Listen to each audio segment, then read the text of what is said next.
A Ukrainian soldier has been photographed with a Swedish AT4 Anti Tank missile system for the first time. It confirms that the lethal Swedish weapon has arrived on the Ukrainian battlefield. The photo has gone viral on social media platforms. The AT4 is intended to give infantry units a means to destroy or disable armored vehicles and fortifications. As per reports, 5,000 will be delivered in total.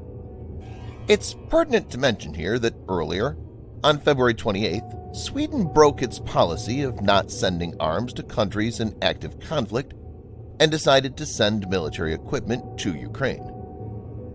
In this video, Defense Updates analyzes why the inflow of Swedish AT4 anti-tank system into Ukraine is bad news for Russia. Let's get started.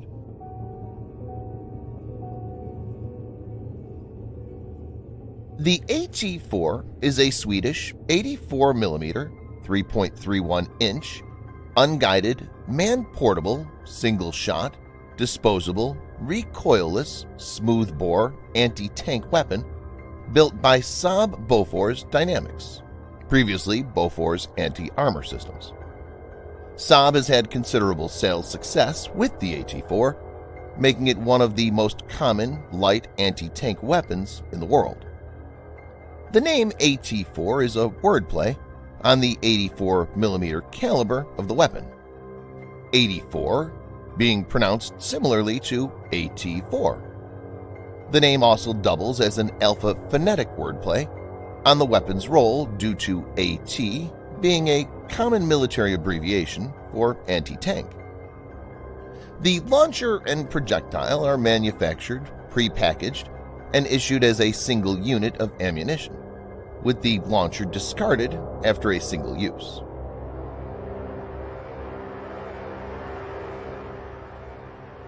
The AT4 is a development of the 74mm Pansarskott M68 adopted by the Swedish Army in the late 1960s.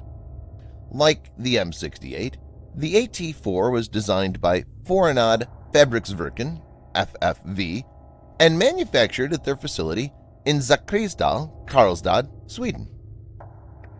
FFV began research in a replacement for the M68 in 1976, deliberately designing an individual anti-armor weapon that would not be able to defeat the heavy armor protection of MBTs, main battle tanks, in frontal engagements, believing that to be counterproductive.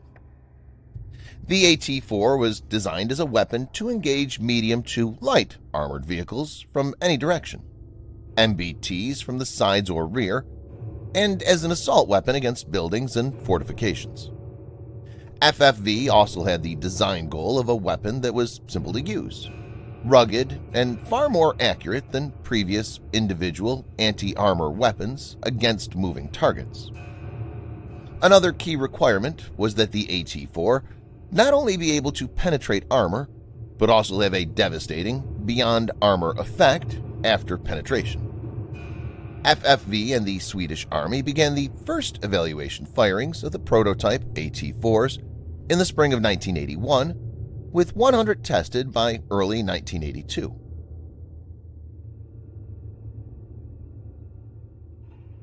The AT4 may be considered a disposable, low-cost alternative to a Carl Gustaf 8.4cm recoilless rifle. The AT4 took many of its design features from the Carl Gustaf, which operates on the principle of a recoilless weapon, where the forward inertia of the projectile is balanced by the inertia of propellant gases ejecting from the rear of the barrel. But unlike the Carl Gustaf, which uses a heavier and more expensive steel tube with rifling, the disposable AT4 design greatly reduces manufacturing costs by using a reinforced, smoothbore fiberglass outer tube.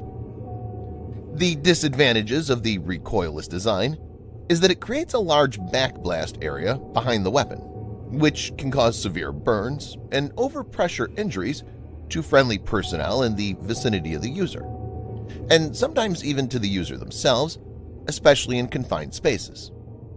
The backblast may also reveal the user's position to the enemy. The problem of backblast was solved with the AT4CS confined space version, specially designed for urban warfare.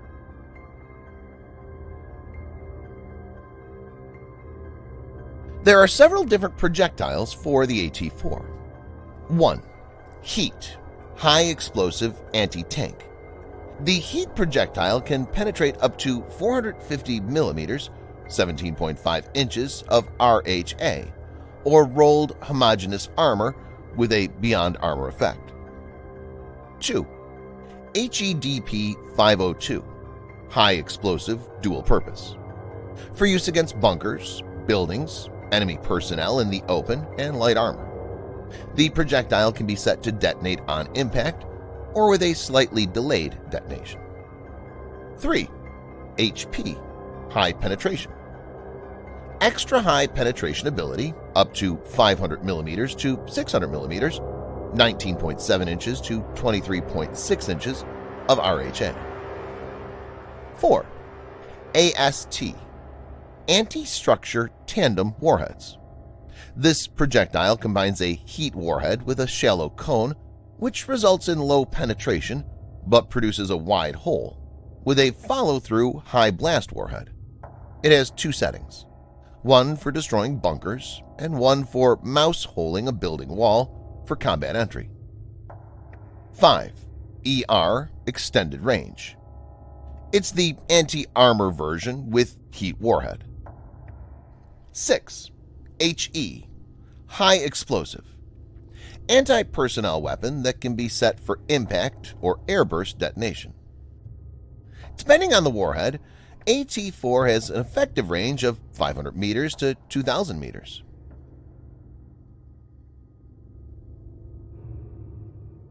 Weapons are pouring into Ukraine from different countries. As per reports, the United States, Canada, and 19 European countries have so far responded to Ukrainian appeals for military equipment. Ukraine has received a significant number of Stinger, Javelin, NLAWs, and the Swedish AT4 seems to be the latest addition.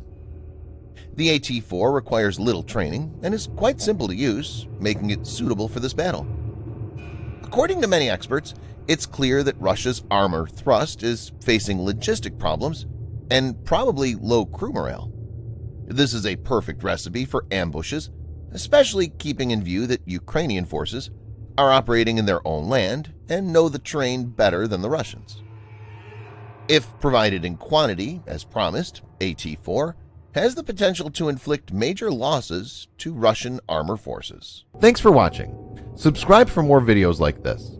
Hit the like button if you find the video interesting, and kindly provide your feedback in the comment section. This will help us improve.